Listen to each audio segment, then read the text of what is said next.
아름다우신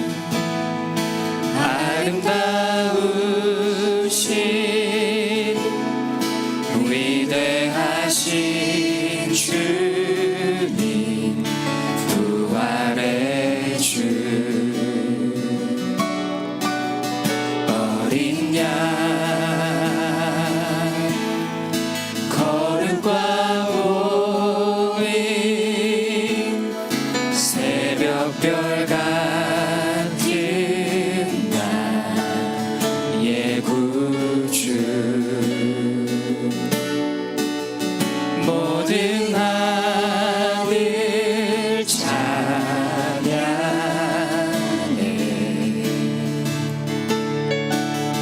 모든 만물이 주 경배해.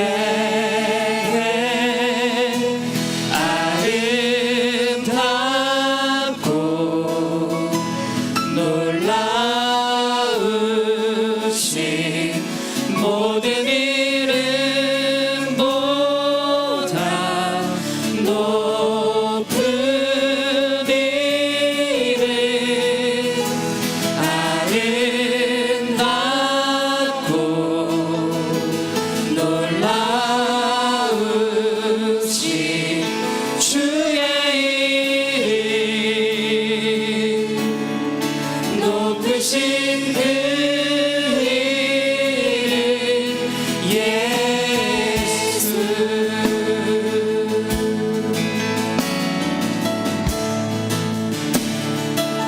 예수 아름다우신 예수, 아름다우신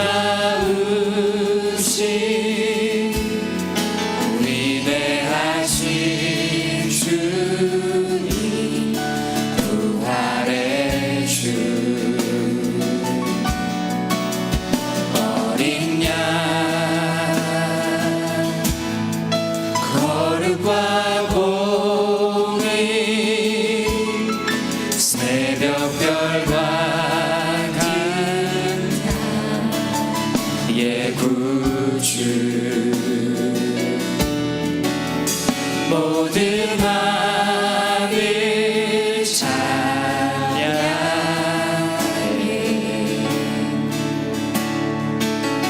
모든 만물이 주 경배해.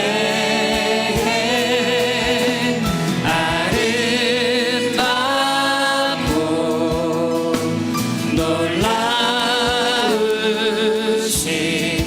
모든 이름보다 높은 이름, 아름답고 놀라우신 주의 이름, 높으신 그 이름 예수.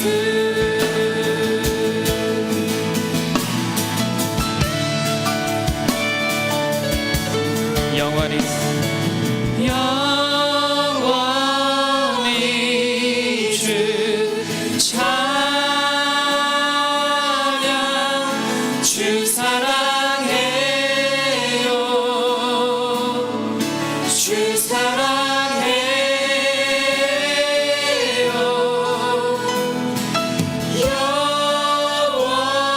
영원히 주 찬양, 주 사랑해요, 주 사랑해. 영원히 주 찬양, 영원히 주 찬양, 주 사랑해요, 주 사랑해. 영원히 주 찬양, 영원히 주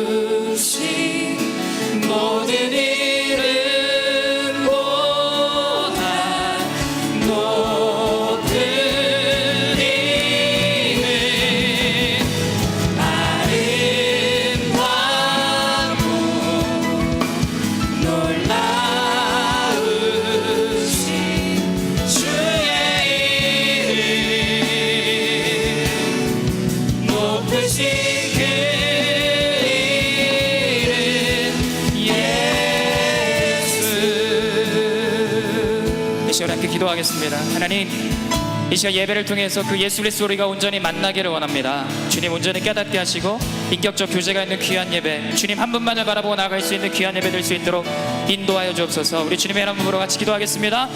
주여, 아버지만 주님의 놀라운 아버지가 사랑을 온전히 경험할 수 있는 귀한 예배 되길 간절히 원합니다. 놀라우신 주님 온전히 만날 수 있는 귀한 예배 될 수 있도록 인도해 주옵소서. 아버지 안에 부활하신 그 주님 온전히 만나기를 원합니다. 그 주님 우리가 만나길 때에 우리가 고백하는 것은 영원히 주님 찬양하기를 원합니다.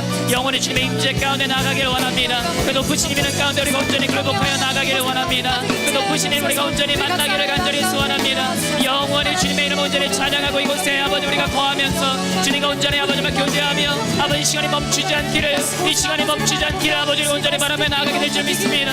아버지 살아계신 주님 이 시간 우리를 사로잡아 주옵소서.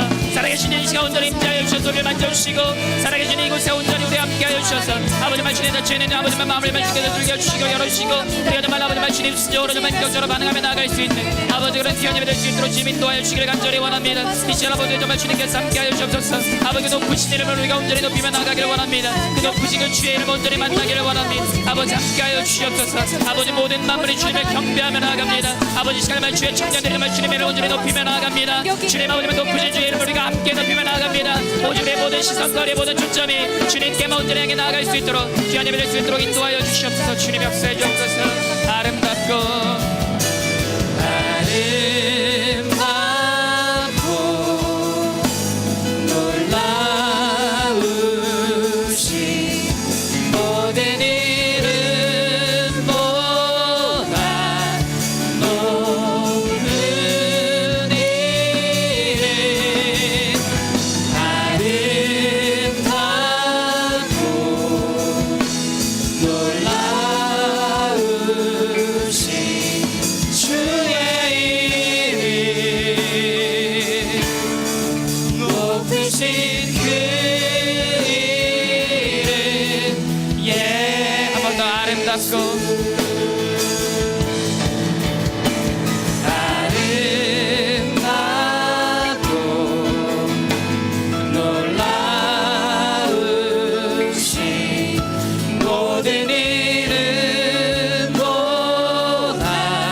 우리가 이 시간 함께 모여서 예배하는 그분은 이 땅에서 가장 높으신 이름을 갖고 계신 분이심을 믿습니다. 그분 우리가 만나게 될 때 여기서 그냥 찬양하다 죽었으면 좋겠다, 이 시간이 멈추지 않았으면 좋겠다, 우리가 찬양하는 시간이 영원히 계속됐으면 좋겠다, 이런 고백들이 우리 안에서 터져나오게 될 줄 믿습니다.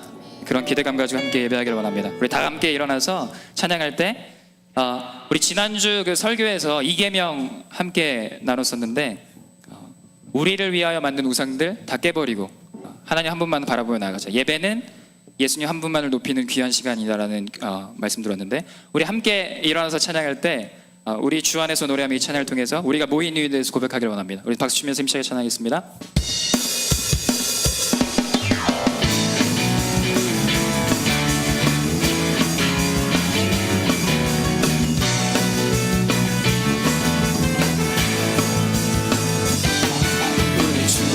노래하며 주의 이름 찬양해, 감사로 근문에 들어가 주 이름 송축하네, 진실한 찬양하네, 걷는 이만이 외치세 할렐루야, 손뼉치며 전능하신 주께, 높이 계신 주님께 우리 여기 모인 이유, 우리 마음 모아 주님을 높이는 것,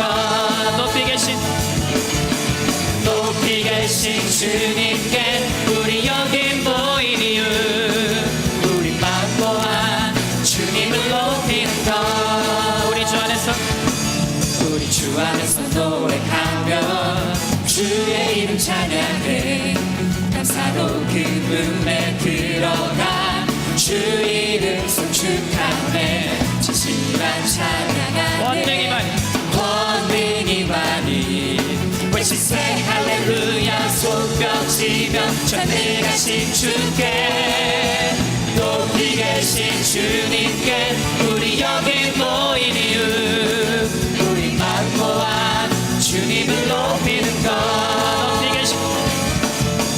높이 계신 주님께 우리 여기 모인 이유 우리 마음 모아 주님을 높이는 것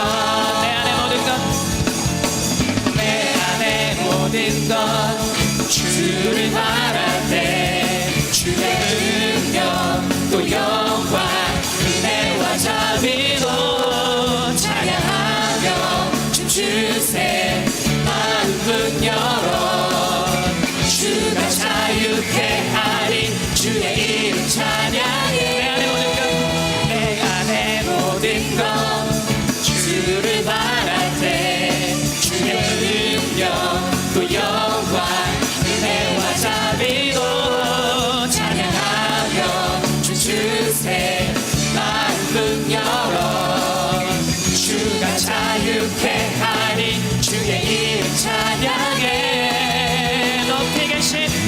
높이 계신 주님께 우리 여기 모인 이유 우리 마음 모아 주님을 높이는 것 높이 계신 주님께 우리 여기 모인 이유 우리 마음 모아 주님을 높이는 것 높이 계신 주님께 우리 여기 모인 이유 우리 마음 모아 주님을 높이는 것 높이 계신 주님께 높이 계신 주님께 높이 계신 주님께 높이 계신 주님께 높이 계신 주님께 높이 계신 마지막으로 높이 계신 높이 계신 주님께 우리 박수로 한번 드리겠습니다. 주님 높이 계신 우리의 영광을 받아주시고 이곳에 정말 아버지 하나님 우리에게 임재하여 주셔서 우리를 만져주시고 한 사람 한 사람 온전히 변화시키시고 회복시키시는 놀라운 역사들이 우리 가운데 나타나게 될 줄 믿습니다. 아멘. 우리가 모인 이유가 마음을 모아서 주님을 높이는 그것임을 믿습니다. 그 예수님은 우리의 슬픔을 기쁨으로 변화시켜 주시고 우리의 모든 환경을 변화시켜 주셔서 우리를 다시 한번 회복시켜 주시는 그런 분이심을 믿습니다. 이제 우리가 나의 슬픔을 이라는 찬양을 함께 하려고 하는데 여기서 우리가 같이 배우고 싶은 그 율동이 있습니다. 그래서 쉽죠? 네, 그 부분만 우리가 그 인트로 부분만 한번 해볼게요. 같이 우리가 다시 처음부터. 자, 느낌 아시겠죠? 이런 찬양 한번 배우겠습니다.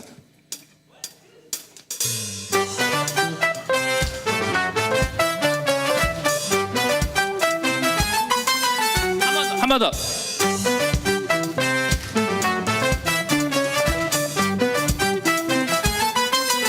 한 번만 더. 쉽죠? 왼쪽, 그 다음에 오른쪽, 앞으로, 뒤로. 간단하죠? 그죠? 간단하죠? 우리 두 번만 더 해보고 찬양하겠습니다. 나의 슬픔이라는 찬양인데 두 번만 더 해볼게요. 하나, 왼쪽, 오른쪽.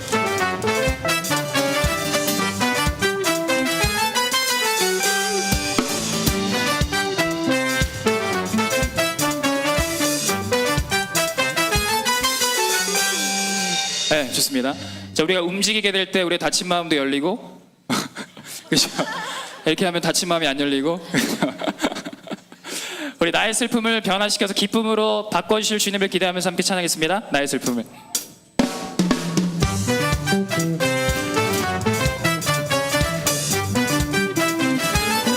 나의 슬픔은 나의 슬픔을 주가 기쁨으로 변화시키시네 참 참을 수 없네 기뻐 춤추며 찬양해 나의 슬픔은 나의 슬픔을 주가 기쁨으로 변화시키시네 참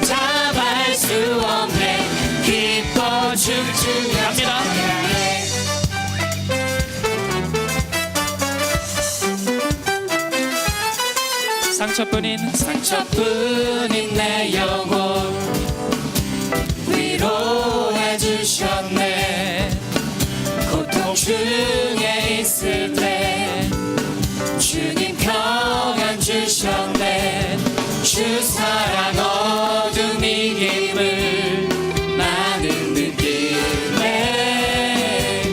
주의 빛 비춰주시니 내 마음 기뻐 주 찬양하네. 나의 슬픔을 주가 기쁨으로 변화시키시네. 참참할 수 없네.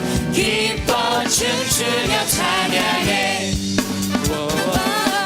나의 슬픔을 주가 기쁨으로 변화시키시네. 참참할 수 없네. 기뻐 춤추며 찬양해.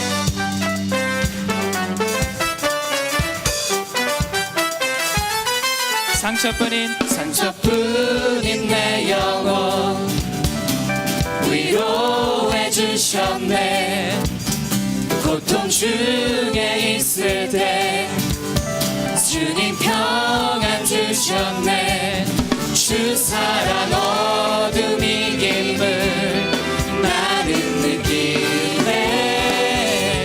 주의 빛 비춰주시니 내 마음 기뻐 주 찬양하네. 나의 슬픔을 주가 기쁨으로 변화시키시네. 참참할 수 없네. 기뻐 춤추며 찬양해. 때론 주님 분노하실지라도 주의 은혜와 사랑 나의 평생에 내게 임하네. 나의 슬픔을 주가 기쁨으로 변화시키시네. 참참할 수 없네. 기뻐 춤추며 찬양해. 나의 슬픔을 주가 기쁨으로 변화시키시네. 참참할 수 없네. 기뻐 춤추며 찬양해.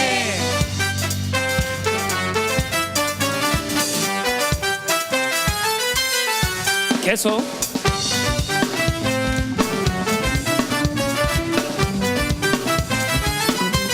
마지막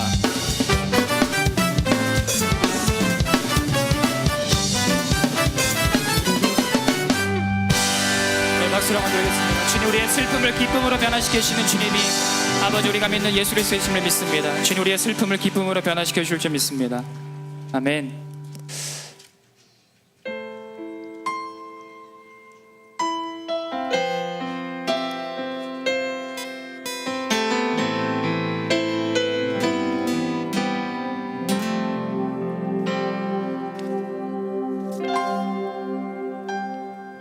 주 안에서 내 영혼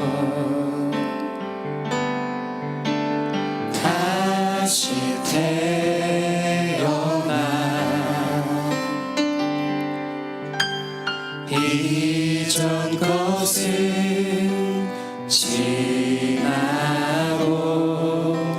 새롭게 됐네. 죄로 물든 내 모습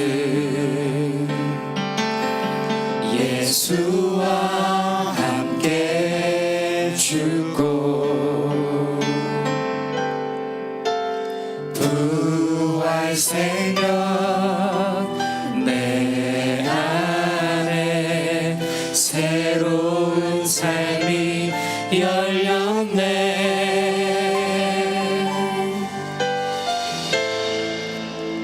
너희가 나를 택한 것이 아니요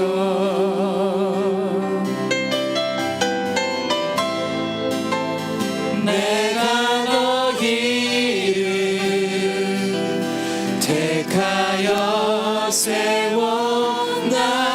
세워나니 오직 내 안에 오직 내 속에 그리스도가 사네 오직 내 삶에 오직 내 맘에 그가 주인 되셨네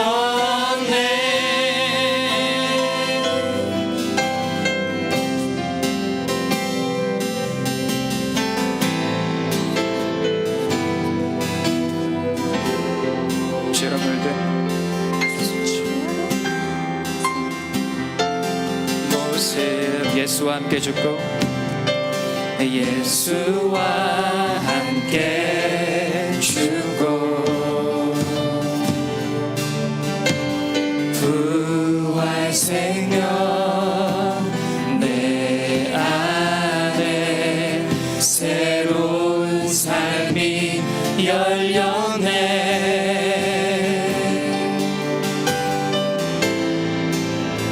너희가 나를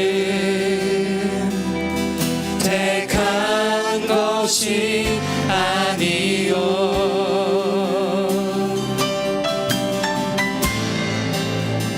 내가 너희를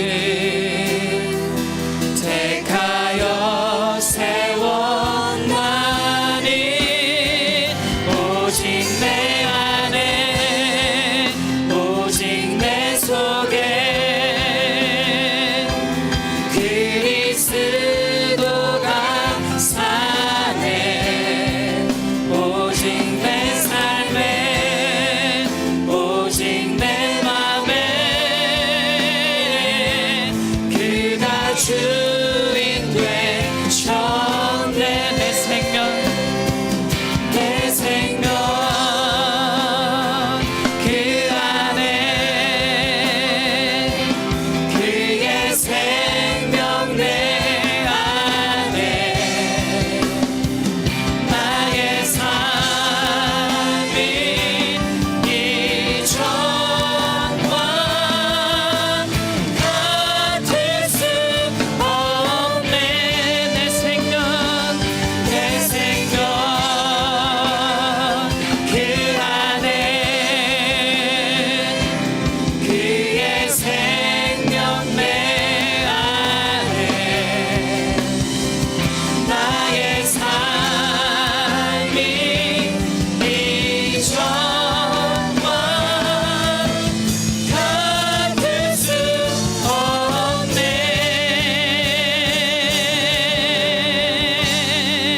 오직 내 안에 오직 내 속에 그리스도가 사네 오직 내 삶에 오직 내 맘에 그가 주인 되셔 오직 내 안에 오직 내 안에 오직 내 속에 그리스도가 사네 오직 내 삶에 오직 내 맘에 그가 주인 되셨네 아멘. 이 시간 우리가 마지막으로 다시 한번 기도하기를 원합니다. 주님, 우리의 생명이 주님 안에 있고 주님의 생명이 우리 안에 있음을 믿습니다. 아버지, 그로 말미암아 우리가 새로운 삶을 살게 되는 힘을 얻게 된 줄 믿습니다. 이 시간에 주님 온전히 만나기를 원하고 그 생명의 살아있음을 온전히 경험하기를 원합니다. 우리 주님의 이름 한 번으로 같이 기도하며 나가겠습니다. 주여, 아버지 하나님 감사를 드립니다. 아버지, 우리의 주인 되시는 주님 온전히 만나기를 원합니다. 아버지, 우리의 생명이 주님 안에 있습니다. 주님의 생명이 우리 안에 있습니다. 내가 예수와 함께 죽었고 예수와 함께 살아났습니다. 그래서 아버지, 이전과는 전혀 다른 삶으로 나아갈 수밖에 없음을 고백하며 나아갑니다. 아버지만 새로운 생명을 주신 주님을 온전히 높이며 아버지만 주님의 통치함 가운데 하나님의 다스림 가운데 온전히 나아가게 될 때에 아버지, 우리는 새롭게 되고 우리는 자유케 되고 예수를 그리스도를 주인으로 삼아 나아갈 때에 아버지 우리는 참된 자유와 기쁨과 새로운 삶을 얻게 될 줄 믿습니다. 아버지 이것을 경험하게 되는 줄 믿습니다. 이 시간 아버지 이것을 기대하며 아버지 이곳에 정말 주의 백성들이 모였으니 아버지는 주의 놀라운 은혜와 능력으로 말미암아 우리를 회복시키시고 오직 주님 한 번만을 바라며 나아갈 수 있는 귀한 예배 될 수 있도록 인도하여 주옵소서. 주님 아버지를 다스려 주옵소서. 주님 우리를 만나 주옵소서. 아버지가 우리의 생명이 주님 안에 있고 주님의 생명이 우리 안에 있는 귀한 아버지 하나님 예배 시간 될 수 있도록 우리의 삶이 될 수 있도록 인도하여 주시기를 기도합니다. 주님 아버지가 기대하며 나아갑니다. 주님 기대하며 나아갑니다. 아버지만 주님을 기대하며 나아갑니다. 아버지만 주님을 기대하며 나아갑니다. 아버지 역사하여 주옵소서. 아버지 하나님을 새롭게 부여주셔서 감사를 드립니다. 아버지 역사해 주셔서 감사를 드립니다. 주님 하나님 감사를 드립니다. 죄 있는 우리를 사랑으로 감싸주시고 하나님의 자녀로 삼아주셔서 감사를 드립니다. 우리가 예수와 함께 죽었고 예수와 함께 살아 예수의 생명이 우리 안에 있고 우리의 생명이 예수 안에 있는 줄 믿습니다. 그래서 우리가 이전과는 전혀 다른 새로운 피조물이 된 줄 믿습니다. 아버지 주의 백성에 어울리는 모습으로 이 땅을 살아갈 수 있는 힘과 능력을 우리에게 이미 부어주신 줄 믿습니다. 믿음으로 고백하고 살아낼 수 있도록 인도하여 주옵소서. 주의 도우심을 온전히 경험해 나갈 수 있는 우리 중앙청년들의 모든 삶이 될 수 있도록 인도하여 주시옵소서. 감사를 드립니다. 예수님의 이름으로 기도드립니다. 아멘. 우리 박수를 한번 드리겠습니다. 우리 그렇게 새롭게 된 서로를 축복하며 나가겠습니다. 네. 하나님 사랑의 울타리 안에서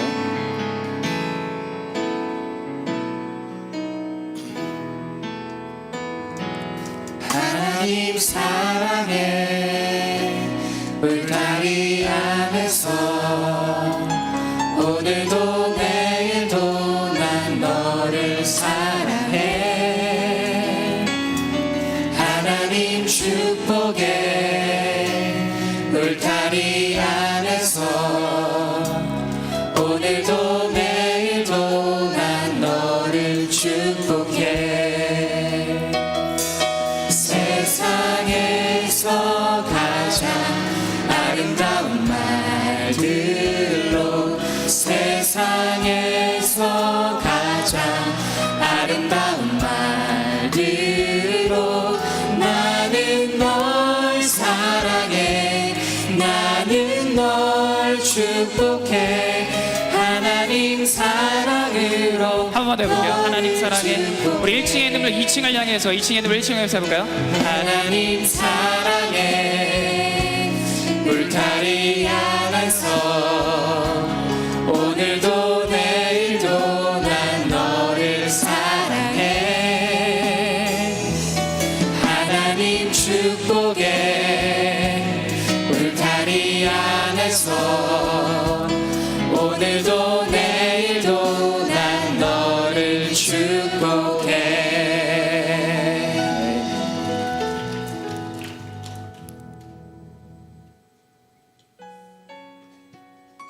우리에게 오늘을 허락하여 주시고 아버지 집에서 예배 드릴 수 있게 하여 주셔서 감사합니다.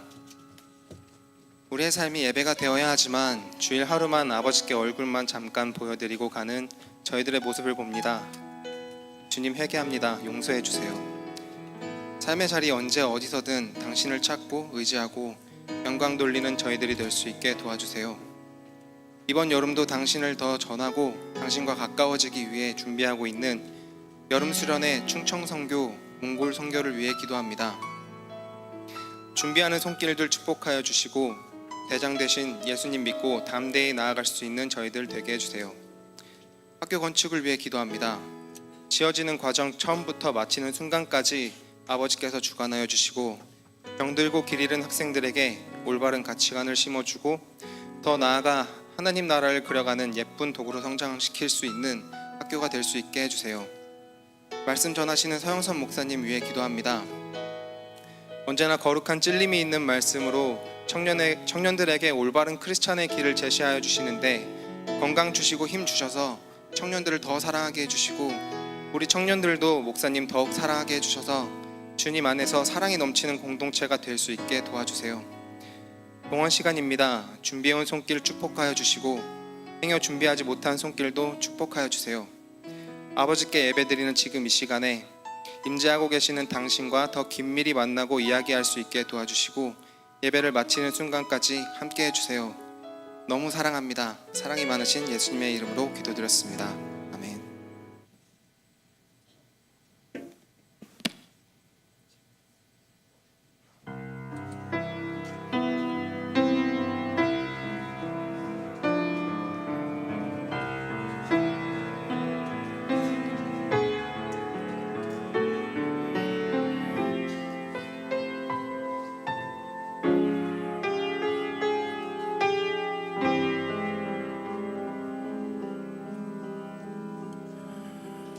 하나님 사랑 날 위하여 하늘 영광 버리고 오셨네. 저 높은 별 넘어 낮고 낮은 땅 위에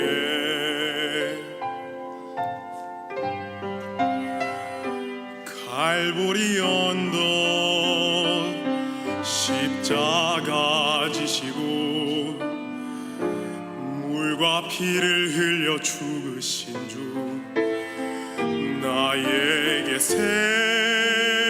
생명의 길 보이셨네. 저 하늘 높이 올라가 내 사랑하는 주 만날 수 있을까. 저 바다 끝에 달려가 내 사랑 내 주님을 배울 수 있을까.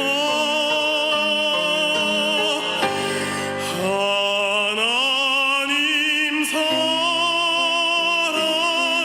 그 사랑 다함없는 그 품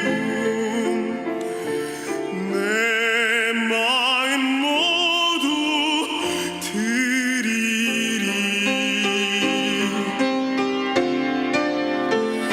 나는 주의 것 주님 내 구주니 아무것 부족함 없겠네.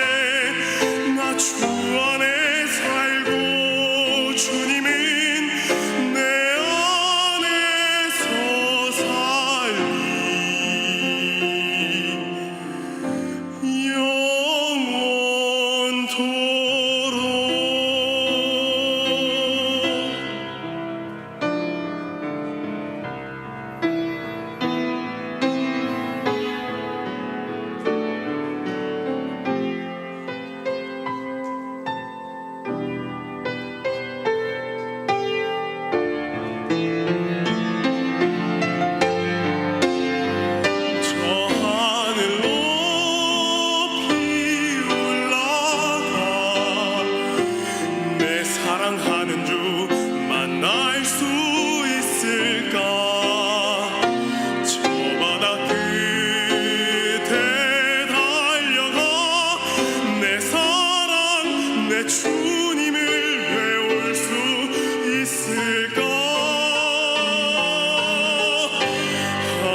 할렐루야.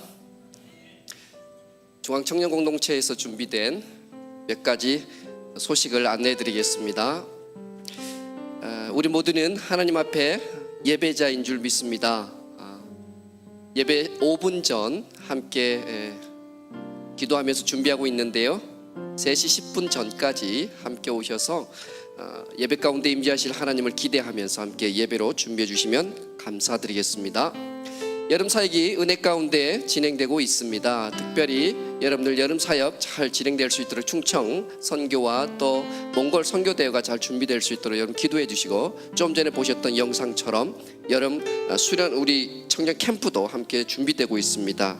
함께 기도해 주시면 좋겠고요. 후원 물품이 있으시면 복음화에 귀하게 쓰겠습니다. 청년 사역실로 함께 보내주시면 감사하겠습니다. 2016년 재밌게 영상 보셨지요? 네, 여름 캠프 로우스 센터에서 진행되는데요. 재밌게 보신 분들 나가실 때 준비된 주보에 삽지가 있습니다. 네, 여름 캠프 신청서인데요. 다 작성하셔서 예배 끝나고 나가실 때 로비에서 예배위원들이 함께 도와주실 겁니다. 거기에 함께 접수해 주시면 감사하겠습니다. 그리고 교회 인근에 지금 우리 청년들을 위한 공간을 준비하고 있습니다. 특별히 청년 창업과 창직을 준비해서 청년 기업가로 꿈꾸고 계신 청년들이 있을 줄 아는데요. 이분들을 위한 비즈니스 공간을 지금 마련하기 위해서 준비위원들이 함께 아이디어를 모으고 있는데 수요 조사를 함께 해보려고 합니다. 여러분들 가운데 창업을 준비하시거나 창직 준비하시는 분들 계시다면 교회가 이 청년들을 위해서 창업 준비 공간으로 제공해 보려고 합니다. 여러분들의 아이디어도 주시고, 또 여러분이 몇 분 정도가 이런 공간이 필요한지 한번 소요 조사를 하려고 하는데요. 아마 리더들을 통해서 네이버 폼으로 한번 여러분들께 안내가 나갈 것 같습니다. 거기에 여러분께서 의견을 좀 함께 모아주시면 감사하겠습니다. 그리고 주일 헌금을 드리실 때 이름도 전화번호도 아무것도 없는 헌금 봉투가 간혹 있습니다. 그러면 헌금을 드리고 나면 사역자들이 함께 헌금 드리는 분들을 위해서 기도하는데 여러분께서 정보가 있으시면 더 좋겠습니다. 특별히 교구를 편성을 우리가 다 인지하지 못하기 때문에 교구는 여러분들 소속되어 있는 공동체 있죠? 4개 공동체 이름을 함께 쓰셔서 제출해 주시면 기도 제목을 넣고 함께 사역자들이 기도해 드리도록 하겠습니다. 이제 여름이다 보니까 예배당에 들어오실 때 음료를 많이 가지고 들어오시는데요. 가급적이면 바깥에서 음료는 다 마시고 들어오시면 좋겠고요. 휴대폰도 사용하시지 않도록 예배에 좀 더 함께 집중해 주셨으면 감사하겠습니다. 쓰레기도 뒷좌석 한번 보시고 그렇고 퇴실하시면 감사하겠습니다. 네, 오랜만에 교회 나오신 분이 있거나 처음 나오신 분들 예배 끝나고 가지 마시고요. 우측 앞자리로 오시면 저희가 신앙생활 하시는 데 도움이 되도록 안내해 드리겠습니다. 오늘 하나님께서 우리에게 주신 말씀 함께 보도록 하겠습니다. 오늘 말씀은 출애굽기 20장 7절 말씀입니다. 함께 한 목소리로 봉독하겠습니다. 너는 너의 하나님 여호와의 이름을 망령되이 일컫지 말라. 나 여호와는 나의 이름을 망령되이 일컫는 자를 죄 없다 하지 아니하리라. 아멘. 할렐루야. 할렐루야. 네, 반갑습니다. 제가 질문 하나 드리고 말씀 시작하겠습니다. 사랑하는 청년 여러분, 여러분은 여러분 자신의 이름의 뜻을 다 알고 계십니까? 다 알고 계십니까? 모르십니까? 알고 계시는 분들은 그 뜻이 무엇입니까? 한번 생각해 보시기 바랍니다. 그리고 그 이름의 뜻대로 잘 살고 계십니까? 보통 이름을 어떻게 짓습니까? 자기 이름 자기가 지으신 분 계십니까? 나는 내 이름 내가 지었다. 없을 겁니다. 간혹 가다가 내 이름이 정말 마음에 안 들 때 내가 원하는 이름으로 개명을 하기는 하지만 아이로 태어나서 세상을 살아가면서 시작하면서 자기 이름 자기가 짓고 시작하는 사람은 없습니다. 그럼 누가 짓습니까? 이름 누가 지었습니까? 부모님이 짓습니다. 보통은 그렇습니다. 물론 아닌 분도 계시지만 대부분은 다 부모님이 짓고요. 그게 아니면 양육권자나 책임자가 짓게 됩니다. 부모님께서 아이가 태어날 때 그 아이의 앞날에 대해서 희망을 품고 이름을 짓습니다. 이 아이가 이 이름의 뜻대로 잘 살기를 원합니다. 혹은 이 아이가 이 이름을 가진 사람처럼 잘 살기를 원합니다. 이런 소망을 품습니다. 그러니까 여러분의 이름을 보면 여러분이 이 땅 가운데 태어났을 때 여러분의 부모님들이 얼마나 기뻐했고 또 여러분들에 대한 기대가 얼마나 컸는지를 알 수 있을 겁니다. 여러분 이름에 좋은 글자는 다 들어가 있을 테니까 부모님께 감사하셔야 됩니다. 저는 제 마음대로 아이들의 이름을 짓지 못했습니다. 저는 첫째 아들을 낳으면 이름을 하늘이라고 짓고 싶었습니다. 하늘, 괜찮지 않습니까? 좀 하늘처럼 넓고 높은 마음을 품은 그런 아이로 자랐으면 좋겠다고 아주 어려서부터 내가 나중에 커서 아들을 낳으면 하늘이라고 지어야지 이렇게 생각을 했습니다. 제가 아내한테 그렇게 얘기를 했고요. 아내도 동의를 했습니다. 그런데 첫째 아이가 태어나기 며칠 전에 어머니한테서 전화가 왔습니다. 아들 이름 지었냐고. 그러면서 하시는 말씀이 이름은 잘 지어야 된답니다. 요즘처럼 쓸데없는 이름 짓지 말라고. 제발 하늘 이런 거 짓지 마.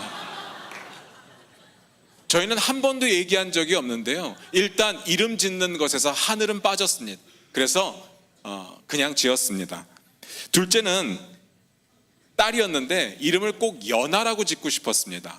연아 예쁘지 않습니까? 김연아도 예쁘고 연아도 예쁘고. 근데 아내의 반대로 실패를 했습니다. 연아가 안 예쁘답니다. 이름이 안 예쁜 게 아니라 김연아가 안 예쁘답니다. 세상에 그런 경우가 어디 있습니까? 아니 어떻게 하면 우리 연아를 안 예쁘다고 표현할 수 있습니까? 너무 실망을 했습니다. 그런데 아내의 뜻이 너무 완곡했기 때문에 어쩔 수가 없었습니다. 그래서 이번에는 의미로 가자. 그래서 주아라고 지었습니다. 주님의 아이. 괜찮지 않습니까? 주아라고 지었습니다. 그리고 딸을 낳았습니다. 출생신고를 다 주아라고 했는데 갑자기 어머니한테서 전화가 왔습니다. 이름 지었냐고. 주아라고 지었다고 이야기를 했습니다. 주님의 아이. 어머니가 듣더니 잘 지었다고, 괜찮다고, 그러고 끊었습니다. 1시간 후에 다시 전화가 왔습니다. 아버지가 절대 안 된답니다. 이름을 듣고 노발대발 하셨답니다. 무조건 바꾸랍니다. 왜 그러냐고 했더니 아버지 함자에 주자가 들어가는데 손녀 이름에 주자가 들어가는 법이 없답니다. 그래서 한자가 틀리다고 말씀드렸는데 안 된답니다. 그래서 그냥 이름을 살짝 바꿔서 지아로 바꿨습니다. 그때는 너무 아쉬웠습니다. 꼭 연아로 짓고 싶었고 하늘이라고 짓고 싶었는데 안 된 것이 아쉬웠습니다. 그런데 살다 보니까 이거면 어떻고 저거면 어떻습니까? 이름의 뜻이 무엇이건 간에 그 이름을 가진 사람이 어떤 삶을 살고 있느냐, 그게 훨씬 더 중요하다는 것을 깨달았습니다. 이름이 좀 마음에 안 들어도, 이름이 좀 촌스러워도 여러분의 삶이 훌륭하면 그 이름은 훌륭한 이름이 되는 겁니다. 왜냐하면 이름은 그 사람의 존재를 전부 이야기하기 때문에 그렇습니다. 이름도 중요하지만 더 중요한 것은 저와 여러분의 삶이라는 이야기를 드리고 싶습니다. 사랑하는 청년 여러분, 여러분의 이름 나중에 욕먹지 않게 잘 살고 계십니까? 오늘 본문 말씀 같이 한번 다시 읽어보도록 하겠습니다. 출애굽기 20장 7절입니다. 같이 읽습니다. 너는 너의 하나님 여호와의 이름을 망령되이 일컫지 말라. 나 여호와는 나의 이름을 망령되이 일컫는 자를 죄 없다 하지 아니하리라. 오늘은 제 3계명입니다. 하나님 여호와의 이름을 망령되이 일컫지 말라. 여러분 이게 무슨 뜻입니까? 하나님 여호와의 이름을 망령되이 일컫지 말라. 하나님 여호와의 이름을 망령되이 일컫는 건 뭡니까? 우리는 이 망령되다라는 말에 대해서 익숙하지가 않습니다. 저와 여러분이 알고 있는 망령은 뭡니까? 어르신들이 나이가 들어서 정신하고 행동하고 말이 일치하지 않는 것을 망령 들었다 그러죠. 노망 들었다고도 합니다. 이걸 전문 용어로 하면 노인성 치매입니다. 이게 망령 든 겁니다. 그러면 성경에 사용된 망령이라는 말이 이 뜻이겠습니까? 하나님 여호와의 이름을 노인성 치매 걸린 사람처럼 부르지 말라, 이런 뜻이겠습니까? 아니겠죠. 전혀 그런 뜻이 아닙니다. 우리는 망령되다라는 말을 잘 이해하지 못합니다. 그러니까 제3계명이 우리의 마음 가운데 그렇게 와닿지가 않습니다. 그냥 좋은 의미가 아니라는 것쯤은 느낌으로 알 수 있습니다. 그런데 정확한 의미를 모르기 때문에 이 계명에 큰 부담이 느껴지지 않습니다. 여호와의 이름 망령되이 일컫지 말라. 우리는 이 말을 보통 어떻게 해석하는가 하면 하나님의 이름을 그냥 쉽게 말하지 말라, 하나님의 이름을 습관적으로 말하지 말라, 이 정도로 이야기를 합니다. 그래서 미국 사람들이 말끝마다 오마이갓 오마이갓 그럽니다. 여러분들 가운데도 가끔 오마이갓 그러는 분들을 봤습니다. 이런 게 하나님의 이름을 망령되이 일컫는다, 이 정도로 바라봅니다. 그런데 여러분 아셔야 되는 것이 미국의 보수적인 크리스찬들은 오마이갓이라고 하지 않습니다. 오마이갓 혹은 오마이굿니스 이렇게 표현을 합니다. 그 말을 하지 않아요. 왜냐하면 하나님의 이름을 망령되이 일컬을 수 있기 때문에 이 정도로 생각을 합니다. 그래서 어떤 분들은 제3계명이 10개의 계명 중에 가장 지키기 쉽다라고 생각을 합니다. 하나님의 이름을 이런 식으로 부르지만 않으면 되니까. 근데 결론적으로 말씀드리면 택도 없는 말씀입니다. 아마 3계명의 의미를 깨닫고 나면 절대로 그렇게 쉽게 이야기할 수 없을 겁니다. 하나하나 살펴보겠습니다. 용어적으로 살펴봅니다. 하나님 여호와의 이름이라고 했는데 하나님은 뭐고 여호와는 뭡니까? 이걸 이해하기 위해서 제일 빠른 방법은 뭔가 하면 예수님에 대해서 한번 생각을 해보는 겁니다. 우리가 예수님을 부를 때 이렇게 길게 부르면 뭐라고 부릅니까? 예수 그리스도라고 부릅니다. 예수는 뭐고 그리스도는 뭡니까? 예수는 이름이고요. 그리스도는 성입니까? 아니죠. 그리스도는 호칭입니다. 호칭이에요. 성의 개념이 생긴 것이 그렇게 오래되지 않았습니다. 그래서 성경에 보면 성이 없어요. 대부분은 어느 지역의 누구 혹은 누구의 아들 누구 이렇게 되어 있습니다. 지금도 그렇게 표현하는 나라가 있답니다. 이번에 유로파 축구에서 돌풍을 일으켰던 나라가 있습니다. 혹시 아시는 분? 남자분들. 아이슬란드입니다. 아이슬란드가 인구가 33만 명밖에 안 된대요. 그리고 프로축구 선수가 100명도 안 된답니다. 그런데 처음 출전한 유로 본선에서 8강에 올랐어요. 난리가 났습니다. 그러면서 아이슬란드라고 하는 나라에 대해서 갑자기 막 사람들이 관심을 갖게 되었는데 너무 신기한 거를 발견했어요. 아이슬란드 축구 선수 이름을 보니까 모두 끝부분이 손으로 끝납니다. 한 사람도 빠짐없이 다 끝이 손으로 끝나요. 아이슬란드 골키퍼의 이름이 하네스 할두르손, 주장의 이름이 아론 군나르손, 다 손으로 끝나요. 왜 그럴까요? 아이슬란드는 성이 없어요. 대신에 아버지 이름 끝에다가 손자를 붙이는 겁니다. 누구누구의 아들, 썬의 의미입니다. 그래서 아론 군나르손이라고 한다면 군나르의 아들 아론이라는 이야기입니다. 그러면 아론이 나중에 결혼을 해서 만약에 모세라는 아들을 낳았다면 이름이 어떻게 되겠습니까? 모세, 아론손, 군나르손은 빠지는 겁니다. 그들은 그렇게 사용하는 겁니다. 그러니까 성의 개념이 모든 나라의 모든 민족에게 처음 태어날 때부터 있었던 것이 아니라는 거예요. 여하튼 그리스도는 성이 아닙니다. 기름 부음 받은 자라는 뜻입니다. 구약에서는 메시아라고 표현했었습니다. 다시 하나님으로 돌아올게요. 하나님은 뭐고 여호와는 뭡니까? 하나님이 이름입니까? 여호와가 이름입니까? 여호와가 이름입니다. 그러면 하나님은 뭐겠습니까? 성이라고요? 아니라고 했습니다. 뭡니까? 호칭이라고요. 하나님의 뜻이 뭔가 하면 강한 존재, 전능하신 존재, 그런 의미를 가지고 있습니다. 이거 꼭 기억하시기 바랍니다. 무슨 뜻이라고요? 강한 존재, 전능하신 존재. 그런데 이쯤에서 제가 여러분들께 여쭤보고 싶은 것이 있습니다. 하나님의 이름이 있습니까? 하나님의 이름이 있을 수 있습니까? 잘 생각해 보시기 바랍니다. 앞에서 제가 잠깐 말씀드렸죠. 자기 이름을 자기가 짓고 시작하는 사람은 없다고 했습니다. 이름은 자기가 짓는 게 아닙니다. 누군가가 지어주는 거죠. 그 누군가가 누구라고 했습니까? 부모님이라고 했습니다. 아니면 양육권자라고 했습니다. 먼저 태어난 사람이 지어주는 겁니다. 그렇다면 하나님의 이름을 지을 수 있습니까? 우리가 여호와라고 배웠어요. 부를 때도 여호와라고 불러본 적도 있습니다. 그래서 그게 이름인 건 맞아요. 그렇다면 그 하나님의 이름은 도대체 누가 지어줬습니까? 하나님의 아버지가 지어줬습니까? 그럴 수 없는 거죠. 제가 이 이야기를 왜 드리는가 하면 하나님의 이름이 있다 없다 이 이야기를 드리는 게 아니라 우리의 이름의 개념과 하나님의 이름의 개념이 완전히 다르다는 이야기를 드리고 싶은 겁니다. 하나님의 이름을 설명할 때 빼놓을 수 없는 사건이 있는데 모세의 이야기입니다. 출애굽기 3장입니다. 3장 14절을 보게 될 텐데요. 계속해서 출애굽기 3장에서 이야기를 나눌 테니까 덮지 마시고 눈으로 따라오시기 바랍니다. 3장 14절을 같이 한번 찾아보겠습니다.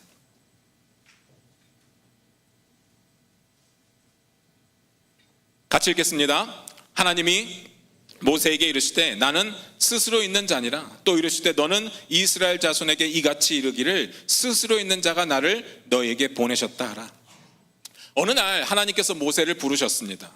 근데 그때 당시 모세가 너무 힘든 시기를 겪고 있었습니다. 여러분 모세 일생 잘 아시지 않습니까? 40살까지 애굽에서 왕자로 살았습니다. 어린 시절 저처럼 귀하게 자랐습니다. 왕궁에서 살았으니까 얼마나 귀하게 자랐겠습니까?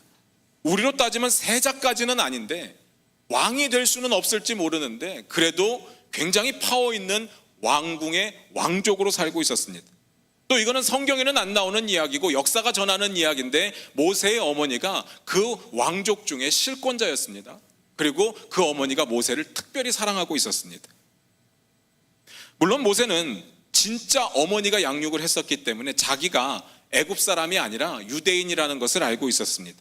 그러다가 자기 민족을 괴롭히고 있는 애굽 사람 한 사람을 바라보면서 화가 나죠. 어떻게 합니까? 때려서 죽입니다. 그리고 모래에 감춰버려요. 근데 그 일을 알게 된 바로 왕이 막 화를 내면서 모세를 죽이겠다 그러고 모세는 도망가는 일이 벌어집니다. 저는 이 부분을 읽을 때마다 납득이 되질 않습니다. 절대 권력을 가진 왕족이었습니다. 그런데 그 왕족 중에 한 사람이 사람 하나 죽였다고 그 사람이 생명의 위협을 느껴야 되고 광야로 도망가야 됐을까? 오해는 하지 마시기 바랍니다. 모세가 사람 죽인 게 잘했다는 이야기가 아니에요. 제가 드리고 싶은 이야기는 지금 이 일이 약 3,500년 전의 이야기입니다. 지금처럼 생명 존중 사상 이런 게 없던 시절이에요. 또 왕권은 우리가 생각하는 것과는 비교도 안 되게 강력했습니다. 바로 왕은 신이었어요. 또 게다가 바로 왕을 움직일 수 있는 사람이 한 사람이 있었는데 모세의 어머니였어요. 그러니까 바로 왕이 마음만 먹으면 그냥 그 모세가 사람 하나 죽인 것쯤은 그냥 덮을 수 있는 일이었습니다. 그런데 오히려 바로가 화가 나서 모세를 죽이려고 하고 도망가는 겁니다. 저는 이게 납득이 안 되는 겁니다. 왜 그랬을까요? 추측 가능한 이유는 딱 하나입니다. 바로하고 모세하고 관계가 안 좋았구나. 아무래도 정치 싸움이다 보니까 어머니가 사랑하는 딴 사람이 있다 보니까 바로하고 모세하고 정치적인 갈등이 있었겠구나. 그런데 모세가 빌미를 제공한 겁니다.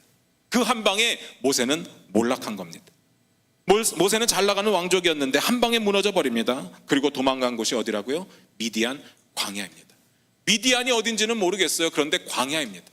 광야, 도시가 아니라는 이야기입니다. 사람들이 많은 곳이 아닙니다. 편의시설이 있는 곳이 아니에요. 모세가 40년 동안 왕국에서 호화롭게 살았는데 이제는 광야에서 모래바람 쐬면서 살아야 되는 그러한 처지에 이르렀다는 겁니다. 게다가 오늘 하나님께서 모세를 부르시는 장면을 보니까 가관입니다. 출애굽기 3장 1절도 같이 한번 보겠습니다. 같이 읽겠습니다. 시작. 모세가 그 장인 미디안 제사장 이드로의 양 무리를 치더니 그 무리를 광야 서편으로 인도하여 하나님의 산 호렙에 이르네. 모세가 뭐 하고 있었습니까? 양치고 있었다고. 권력을 쥐고 있던, 호화롭게 살던, 왕궁에 살던 어느 누구도 부럽지 않았던 모세가 지금 양을 치고 있는데 그것도 자기 양을 치고 있는 게 아니라 누구 양을 치고 있어요? 장인어른의 양을 치고 있습니다. 얼마나 비참합니까? 옛말에 이런 이야기가 있죠. 보리쌀 서말이면 처가살이 안 한다고. 남자는 이런 게 아니거든요. 더 충격적인 것은 모세가 나이가 지금 80살입니다.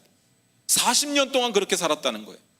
나이 80세인데 시킬 사람이 없어서 80세 할아버지가 양들을, 그것도 자기 양이 아니라 장인어른의 양들을 끌고 나와서 양을 치고 있었다는 이야기입니다. 그 상황에 하나님께서 부르셨습니다. 자존감이 떨어질 대로 떨어져 있는 그 상황 가운데 하나님께서 일을 맡기려고 모세를 부르셨습니다. 그리고 이렇게 이야기하시는 겁니다. 애굽에 있는 내 백성의 고통이 극에 달했으니까 야 네가 가서 그들을 데리고 나와. 자, 여러분이 모세라고 가정을 해보겠습니다. 어떻게 하시겠습니까? 주님, 내가 여기 있사오니 나를 보내소서, 내가 가겠습니다, 이럴 수 있습니까? 지금 상황이 그런 상황이 아닙니다. 완전 무너져 있는 상황이에요. 내세울 게 하나도 없습니다. 자존감도 없어요. 쉽지 않았습니다. 그러면 질문을 한번 바꿔볼게요. 만약에 여러분이 모세라고 한다면, 그래서 하나님께서 여러분에게 이런 일을 시키고 있다고 한다면 여러분에게 지금 필요한 것은 무엇이겠습니까? 돈이 필요할까요? 건강이 필요할까요? 힘이 필요할까요? 제가 이 부분을 곰곰이 한번 생각을 해봤습니다. 지금 모세에게 필요한 것이 뭘까? 모세에게 가진 것도 없고 능력도 없고 자존감도 무너져 있고 아무것도 할 수 없는 상황에 하나님이 나타나셔서 가서 애굽에 있는 내 백성을 구해내라고 했을 때 모세에게 지금 필요한 게 뭘까? 제가 생각하기로는 확신입니다. 누가 뭐래도 자기에게 이 일을 맡기시는 분에 대한 신뢰와 확신이 있어야 움직일 수 있는 겁니다. 안 그렇습니까? 제가 요즘에 고민되는 게 한 가지가 있습니다. 제가 청년부를 맡은 지 1년 6개월이 되었습니다. 제 나름대로 청년들을 진짜 사랑하고 청년들을 위해서 최선을 다하고 있습니다. 정말 머릿속에는 청년 생각밖에 없습니다. 어떻게 하면 청년들에게 살아계신 하나님의 말씀을 잘 전할 수 있을까? 어떻게 하면 청년들에게 좋은 것을 줄 수 있을까? 어떻게 하면 청년부를 부흥시킬 수 있을까? 어떻게 하면 1200명의 청년들이 이 자리를 꽉 채우고 하나님께 아름다운 찬양을 돌릴 수 있을까? 어떻게 하면 청년들이 2시 55분에 늦지 않게 나올 수 있을까? 그 생각뿐입니다. 어느 정도인가 하면 이 딸이 아까 연하가 될 뻔했던 그 딸입니다. 그 아이가 집에서 저한테 자주 묻는 질문이 있습니다. 아빠는 청년이 좋아, 내가 좋아? 왜 이렇게 물을까요? 제 모든 사고체계가 다 청년에 맞추어져 있다 보니까 10살짜리 그 딸아이의 눈에 그게 보이는 겁니다. 아빠가 미쳤구나, 청년에 미쳤구나, 그게 보이는 겁니다. 이쯤 하면 제가 여러분에게 헛소리 안 할 거라는 신뢰는 가지십니까? 제가 설교 준비 정말 열심히 하거든요. 최소 설교를 준비하는 시간 빼고 원고 탈고 후에 제가 이렇게 연습하는 것만 10번 이상을 연습을 합니다. 정말 최선을 다합니다. 그 정도면 서목사가 강대상에서 선포하는 메시지에 최소한 헛소리는 없겠구나, 이 정도는 생각할 수 있겠습니까? 그렇다면 제가 여러분들에게 하나님의 말씀을 통해서 이렇게 하십시오, 이렇게 사십시오라고 이야기를 한다면 여러분 그렇게 살아야 되는 것 아니겠습니까? 그게 헛소리가 아니고 그게 진리라고 한다면 최소한 고민하고 움직이고 변화하는 모습이 저와 여러분 가운데 있어야 되지 않겠습니까? 그런데 그렇지 않은 이유가 무엇입니까? 저를 못 믿어서입니까? 아니면 저를 믿는데 제가 전하는 하나님에 대한 신뢰가 없습니까? 우리가 하나님의 말씀에 전적으로 순종할 수 없는 이유가 뭡니까? 확신의 문제입니다. 첫 번째는 하나님께서 진짜로 살아계시다는 확신이 없어요. 그런 것 같은데, 살아계신 것 같은데, 그럴 수 있을 것 같은데, 결정적인 순간에 모든 것을 바쳐야 된다면, 모든 것을 내어놓아야 된다면, 모든 것을 포기해야 된다면, 결정적인 순간이 오면 발을 빼는 겁니다. 두 번째로, 만약에 내가 하나님의 말씀 앞에 순종했을 때 그 결과가 만족스러울까? 이 이야기는 하나님께서 만족하실까의 이야기가 아니라 이렇게 해서 내가 순종했을 때 나타나는 결과가 나한테 만족스러울까라는 질문입니다. 무슨 말인지 알겠습니까? 내가 이 정도 했는데, 이렇게 포기했는데, 이렇게 바쳤는데 하나님께서 진짜로 내 삶을 책임져 주실까? 그랬다가 망하면 어떡하지? 그랬다가 내가 가진 것 다 잃으면 어떡하지? 우리의 마음 가운데 확신이 없는 겁니다. 사랑하는 청년 여러분, 여러분은 어떻습니까? 하나님 전적으로 신뢰하십니까? 하나님 전적으로 신뢰하십니까? 하나님이 시키시는 일이라면 주저하지 않고 아멘으로 순종할 수 있겠느냐는 질문입니다. 출애굽기 3장으로 돌아갑니다. 3장 11절입니다. 같이 읽겠습니다. 같이 읽습니다. 모세가 하나님께 고하되 내가 누구간데 바로에게 가며 이스라엘 자손을 애굽에서 인도하여 내리이까? 모세가 첫 번째로 하나님께 여쭤본 질문은 도대체 내가 누군데, 내가 어떻게 그렇게 큰 일을 합니까? 라는 것이었습니다. 모세는 나에게 초점이 맞추어져 있었습니다. 당연했습니다. 모세의 상황이 어떠했다고 했습니까? 비참했다니까. 자존감이 무너져 있었다니까요. 자기가 할 수 있는 게 아무것도 없다라는 사실만 생각하고 있는 시점이었습니다. 그러니까 내가 어떻게 갑니까? 내 능력으로 어떻게 합니까? 이 질문이 나올 수밖에 없는 겁니다. 그 다음 봅니다. 3장 12절입니다.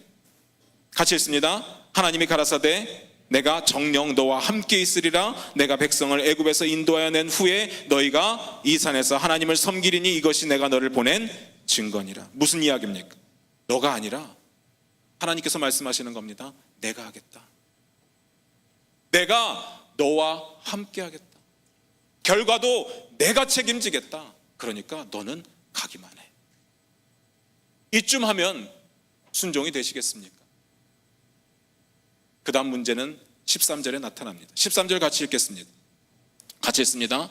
모세가 하나님께 고하되 내가 이스라엘 자손에게 가서 이르기를 너희 조상의 하나님이 나를 너희에게 보내셨다 하면 그들이 내게 묻기를 그의 이름이 무엇이냐 하리니 내가 무엇이라고 그들에게 말하리일까? 실질적인 모세의 대답이었습니다. 모세가 이렇게 이야기하는 거예요. 하나님의 말씀대로 내가 간다고 칩시다. 그리고 내가 사람들에게 하나님 지금 말씀하신 거 전했다고 칩시다. 자, 하나님이 나 보냈으니까 너희 구원의 내래 너희는 다 나 따라오면 돼 라고 이야기를 했을 때 그들이 그 말을 믿을까요? 그렇게 물어보는 겁니다. 그들이 혹시 이렇게 물어보면 어떡합니까? 너를 보낸 하나님이 누군데? 너를 보낸 하나님의 이름이라도 얘기를 해봐. 그러면 나는 뭐라고 이야기를 합니까? 나도 모르는데. 모세의 뜻은 이런 겁니다. 나도 하나님이 누구신지 모르는데 내가 어떻게 누구에게 하나님의 말씀을 전합니까? 그래서 물어보는 겁니다. 사람들의 이야기를 들어서 하는 이야기가 당신의 이름이 무엇입니까? 이름은 그 사람의 존재 자체를 나타내는 것입니다. 그 사람이 어떤 존재인지를 나타내는 것이 이름입니다. 다시 말해서 모세가 하나님 당신의 이름이 무엇입니까? 나는 당신의 이름을 모릅니다라고 하는 이야기는 하나님 존재에 대한 확신이 없었다는 이야기입니다. 다시 말해서 모세 입장에서 하나님과 자기가 아무런 관계가 없었다는 이야기입니다. 그런데 어떻게 당신의 말을 듣습니까? 이름도 모르는데 당신하고 나하고 무슨 상관이 있습니까?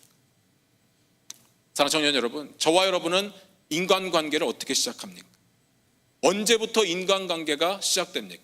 언제부터 아는 사람이 됩니까? 악수하면 친구 됩니까? 언제부터입니까?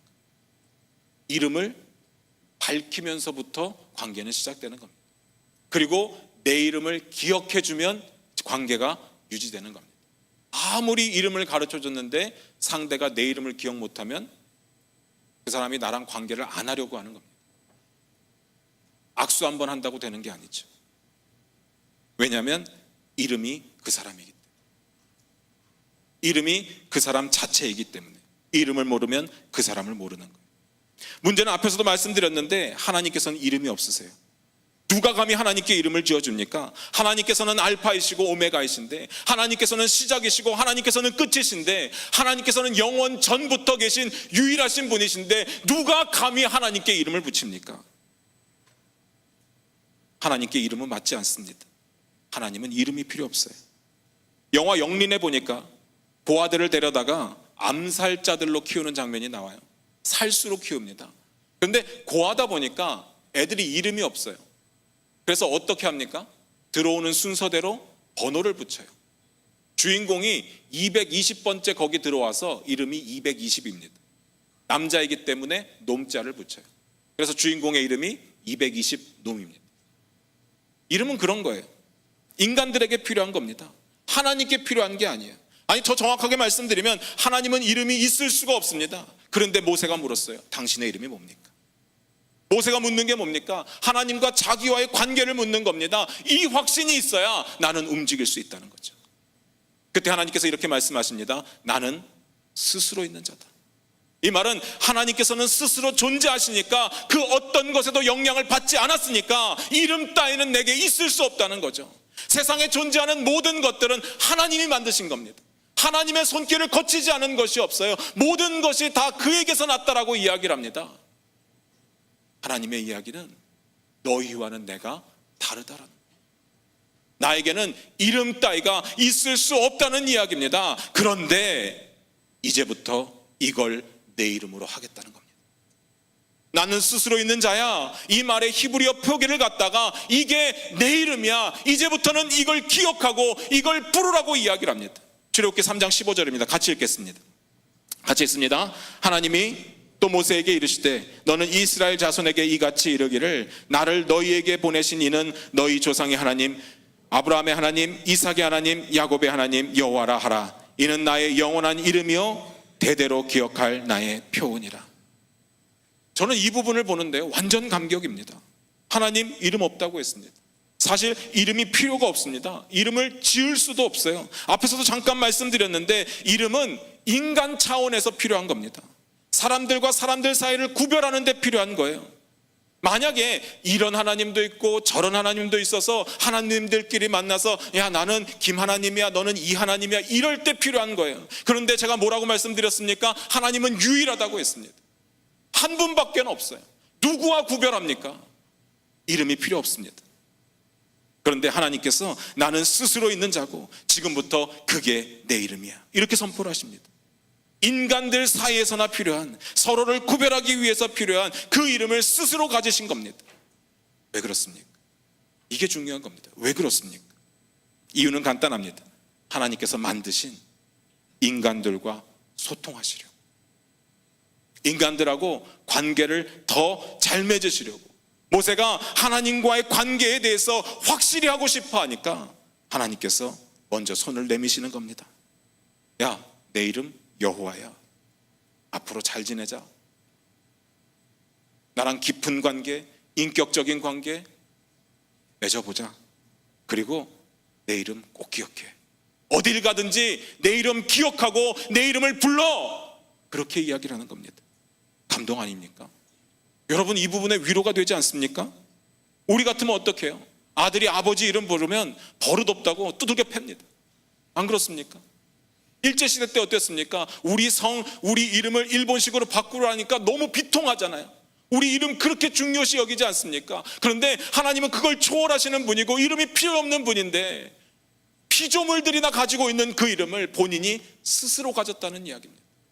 지질이 말도 안 듣고 틈만 나면 불평하고 우상 숭배하고 죄악에 빠져있는 이스라엘 백성들을 위해서 하나님은 자신의 이름을 만드셨습니다. 그리고 어딜 가든지 하나님의 이름을 기억하고 부르라고 말씀하십니다.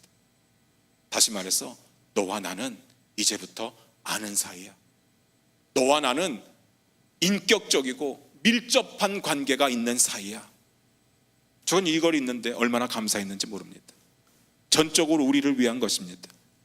우리는 이름을 불러야 관계를 맺었다고 생각을 하니까 이름을 지어서 알려주셨습니다. 인간들과 관계를 맺어야 되는데 인간들이 하나님의 수준이 될 수는 없습니다. 그러니까 하나님께서 인간의 수준으로 낮아지신 겁니다. 저는 감동입니다. 사랑하는 청년 여러분, 하나님을 향한 확신이 없어서 막연하십니까? 힘드십니까? 그래서 하나님을 위해 전적으로 순종할 수 없습니까? 하나님의 이름을 부르시기를 주님의 이름으로 축원드립니다. 하나님의 이름은 단순히 그냥 이름이 아니라 하나님 존재에 대한 확신이고 하나님과의 관계에 대한 확신입니다. 그걸 확인하시라는 겁니다. 그것만 확인되어도 위로받기에 충분할 줄로 믿습니다. 여러분들이 움직이는데 충분한 동기가 될 줄로 믿습니다. 여러분의 표정 너무 감동이어서 그런 거죠. 저도 그렇더라고요. 너무 감동받으면 기뻐해야 되는데 그게 기쁨이 잘 안 나오더라고요. 너무 놀라서. 최근에 우리가 이제 여름 사역을 한다고 하니까 많은 분들이 도움의 손길들이 옵니다. 정말 뜻하지 않은 곳에서 충청 선교를 위해서 써주세요. 몽골 선교를 위해서 써주세요.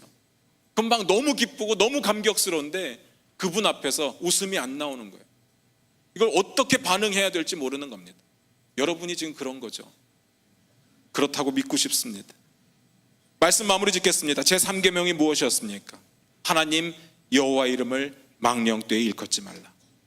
앞에서 망령되다라는 이야기를 정확하게 짚고 넘어가지 않았습니다. 그냥 안 좋은 것 정도로만 이야기하고 넘어갔습니다. 망령되이 일컫는 것, 그게 뭡니까? 일단 원어로 보니까 망령되다는 말은 낭비한다, 남용한다, 오용한다라는 말이 있습니다. 그래서 영어로는 in vain, 헛되다라고 표현을 했습니다. 또 일컫는다는 말은 단순하게 부른다가 아니라 적용한다, 사용한다의 의미를 가지고 있습니다. 그러니까 하나님의 이름을 망령되이 일컫는다는 말은 하나님께서 베푸신 이름에 관한 모든 사랑의 스토리, 제가 아까 말씀드렸던 그 모든 사랑의 스토리를 헛되게 만든다는 이야기, 헛되게 내 삶에 적용한다는 이야기입니다. 다시 말해서 무색하다는 말이 있죠. 하나님의 그 사랑을 무색하게 만드는, 그것이 하나님 여호와의 이름을 망령되이 일컫는 것입니다. 유대인들은 제3계명을 지키기 위해서 무진장 노력했습니다. 들어보셨을 겁니다. 3계명 때문에 아예 여호와라는 이름을 입에 담지도 않았습니다. 성경을 읽다가 여호와가 나오면 어떻게 한다고 그랬습니까? 아도나이, 그냥 주님으로 읽었습니다. 성경을 베껴 적는 사람들은 베껴 적다가 여호와가 나오면 그 자리에 멈춰서 다시 몸을 다듬고 그리고 다시 그 부분을 써나갔다고 여러분 들으셨을 겁니다. 그런데 하나님께서 그렇게 하라고 명령하신 것은 아니었어요. 성경 어디를 봐도 야, 너희는 절대로 입에 담지 마, 이런 이야기가 없습니다. 그냥 유대인들이 스스로 그들에게 적용한 방법이 그거였습니다. 하나님의 이름을 망령되이 일컫지 않기 위해서 감히 이름을 거기다 담지 않았다라는 이야기입니다. 그것까진 좋습니다. 그런 마음까진 좋습니다. 그런데 문제는 무엇인가 하면 하나님께서 이름을 주셨던 진짜 목적에 대해서는 이해하지 못했다는 겁니다. 잊어버렸습니다. 하나님과의 인격적이고 밀접한 관계에 관심 없었습니다. 그냥 형식적으로만 지키려고 했습니다. 우리가 이러는 거랑 똑같습니다. 사람들 만났을 때 오랜만에 만나면 뭐라고 인사합니까? 야, 밥 한번 먹자. 그런데 진짜 밥 먹을 생각은 없습니다.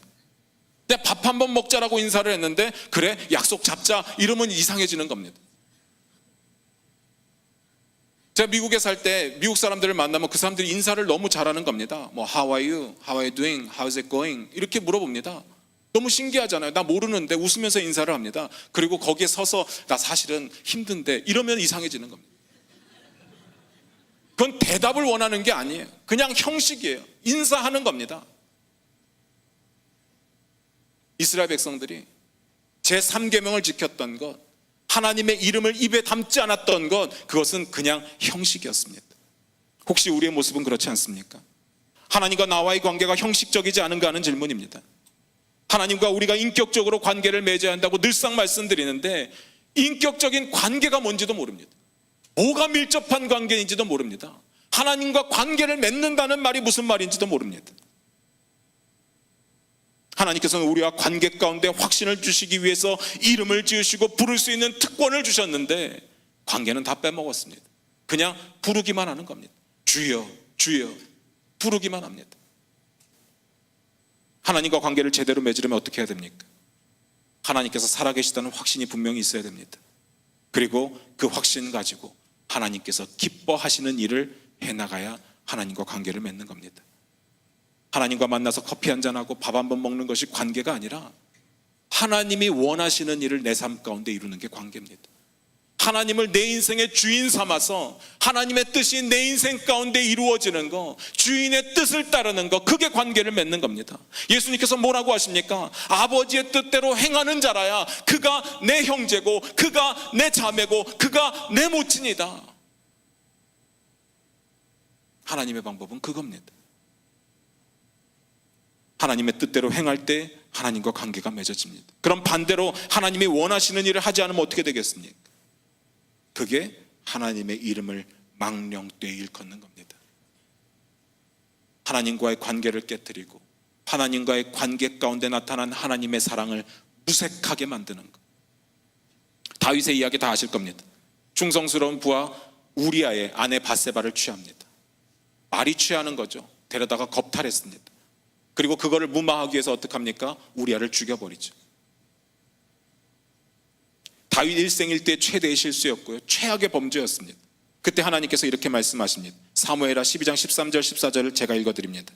다윗이 나단에게 이르되 내가 여호와께 죄를 범하였노라 하매 나단이 다윗에게 대답하되 여호와께서도 당신의 죄를 사하셨나니 당신이 죽지 아니하려니와 이 일로 인하여 여호와의 원수로 크게 회방할 거리를 얻게 하였으니 당신의 낳은 아이가 정령 죽으리다. 다윗의 범죄는요, 나단이 지적하면서 다윗이 회개하고 하나님께 용서를 받았는데, 문제는 하나님은 용서하셨는데 세상 사람들이 하나님을 깔보게 되는 겁니다. 세상 사람들이 다윗의 부정함을 통해서 하나님을 우습게 생각합니다.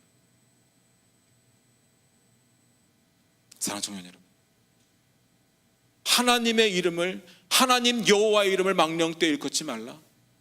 이름 안 부르면 그만이 아니라 여러분의 삶을 통해서 세상 사람들이 하나님을 욕하게 되고 하나님의 사랑을 의심하게 된다면 그게 여호와의 이름을 망령되이 일컫는 겁니다. 비슷한 이야기가 로마서에 나와 있습니다. 2장 23절부터 24절입니다. 제가 읽어드립니다. 율법을 자랑하는 네가 율법을 범함으로 하나님을 욕되게 하느냐? 기록된 바와 같이 하나님의 이름이 너희로 인하여 이방인 중에서 모독을 받는도다. 율법을 자랑하는 우리가 율법을 지키지 않습니다. 하나님을 사랑한다라고 말하는 우리가 하나님이 싫어하시는 일을 합니다. 하나님을 향해서 아버지라고 부르는 우리가 하나님의 뜻대로 하지 않습니다. 그래서 세상은 기독교인들을 욕하는 거예요. 그래서 세상은 하나님의 이름을 모독하는 겁니다. 사랑하는 청년 여러분, 낙심되십니까? 너무 힘드세요? 확신이 없어서 어떻게 해야 될지 모르겠습니까? 하나님을 부르십시오. 하나님께서 부르라고 주신 이름입니다. 이름 없는데 우리 때문에 억지로 만들어서 우리를 사랑하시기 때문에 우리 수준에 맞춰서 주신 이름입니다. 부르라. 힘들 때마다 부르짖으십시오. 여호와 이름을 부르짖으십시오. 그런데 그냥 이름만 부르짖는 것이 아니라 하나님과의 관계 가운데 부르짖어야 됩니다. 하나님과의 관계는 어떻게 맺어진다고요? 하나님께서 기뻐하시는 일을 할 때, 하나님께서 원하시는 일을 할 때, 하나님께서 받으실 만한 일을 할 때 그 가운데 하나님을 부르짖는 자의 그 목소리를 놓치지 않는 하나님이심을 믿으시기 바랍니다. 그러면 하나님과의 인격적이고 밀접한 관계 가운데로 우리는 나가게 될 겁니다. 우리 삶이 변하는 역사를 경험하게 될 겁니다. 그래서 하나님께 영광 돌리는 겁니다. 사랑하는 청년 여러분, 여러분들은 하나님 여호와의 이름을 망령되이 일컫지 않고 계십니까? 대답은 여러분의 몫입니다. 기도하겠습니다.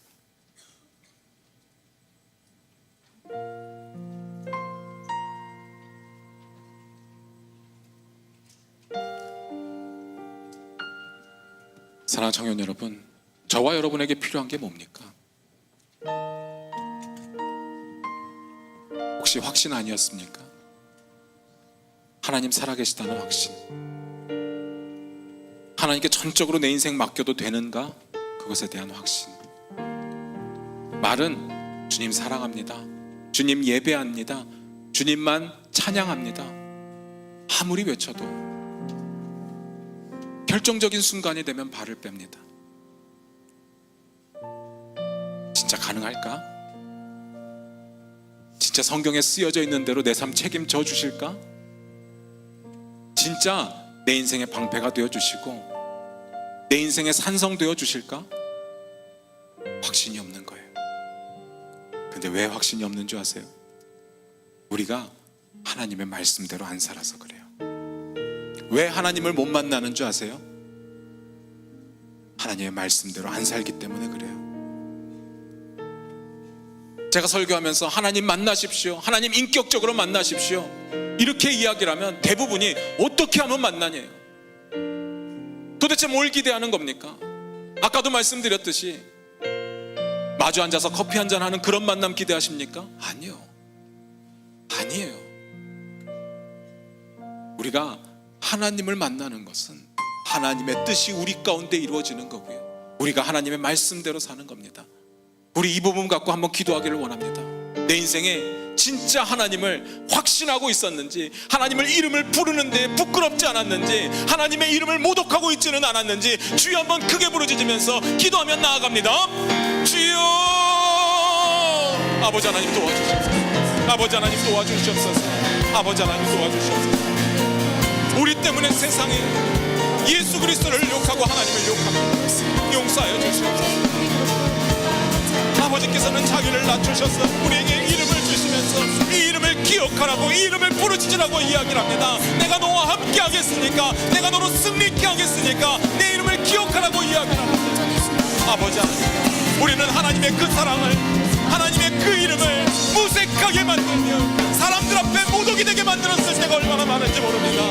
아버지 하나님, 용서하여 주시옵소서. 하나님의 뜻대로 살기를 원합니다.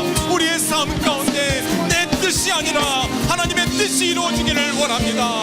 그리하여 하나님께 영광 돌릴 뿐만 아니라 세상 사람들이 우리의 모습을 보고 살아계신 하나님을 만날 수 있는 귀한 역사가 우리 가운데 있게 하여 주시옵소서. 아버지 하나님, 우리 귀한 청년들이 너무 힘듭니다. 세상 가운데 살아가는 것이 너무 힘듭니다. 내 것을 내려놓고 하나님을 온전히 믿는 것이 너무 힘듭니다. 아버지 하나님이여, 이들의 삶 가운데 가셔서 하나님의 이름을 알려주시고 하나님의 이름을 부르도록 허락하시며 그들과의 관계 가운데, 깊은 관계 가운데 이들을 승리하게 하여 주시옵소서. 위로하여 주시옵소서. 만져주시옵소서. 아버지 하나님이여, 이들의 눈물을 닦아주시옵소서. 주여 도와주셔서 우리 귀한 청년들이 세상에서 쓰러지지 않게 하여 주시며 그 믿음을 지킬 수 있도록 도와주시옵소서. 전능하신 하나님 아버지, 하나님 여호와의 이름을 망령되이 일컫지 않는 우리 되게 하여 주시옵소서. 하나님의 이름을 모독하는 우리 되지 않게 하여 주시옵소서. 하나님의 뜻대로 살아가서 하나님의 자랑이 되는 우리 되게 하여 주시옵소서. 하나님과 깊은 관계 가운데 세상의 유혹과 어려움 가운데 승리하는 우리 되게 하여 주시옵소서. 이 모든 말씀 예수님의 이름으로 기도드립니다.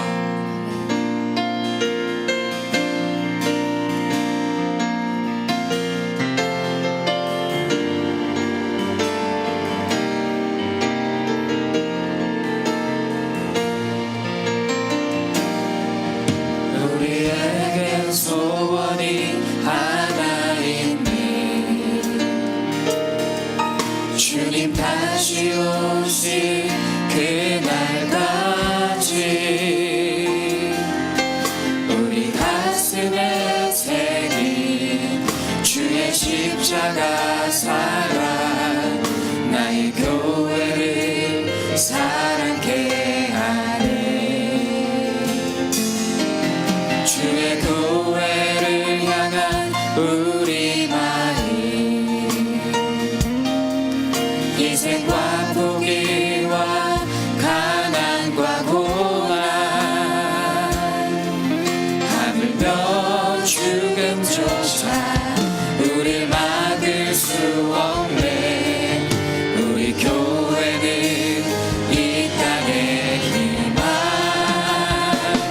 교회를 교회 되게, 예배를 예배 되게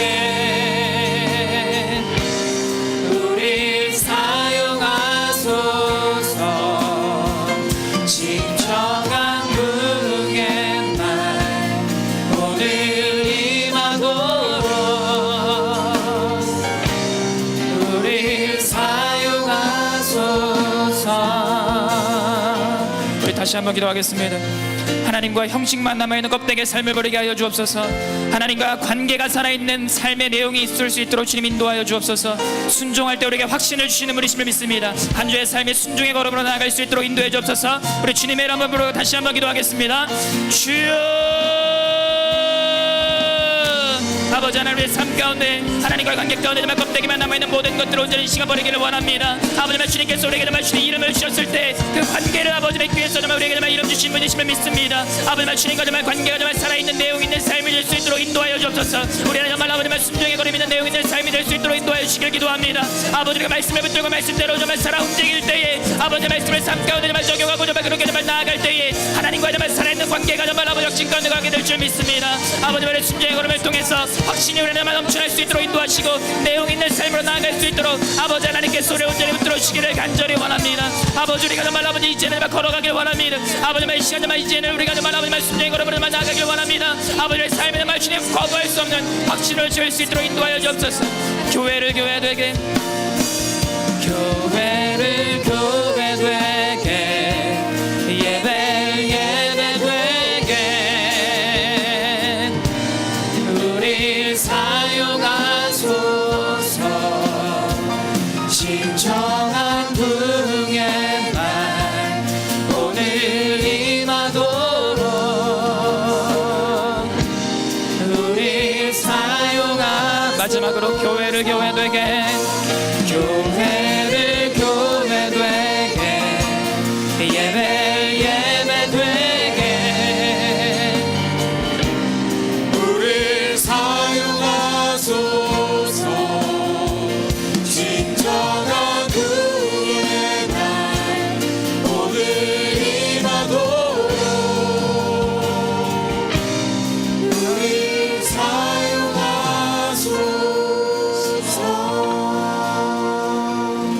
이제는 우리 주 예수 그리스도 은혜와 아버지 하나님의 극진하신 사랑과 성령님의 감화 감동 충만하심이 하나님의 자랑거리가 되기를 원하고 하나님의 관계 가운데 세상에서 승리하기를 원하는 사랑하는 중앙의 청년들 머리 위에 이제로부터 영원히 함께 하시기를 축원하옵나이다.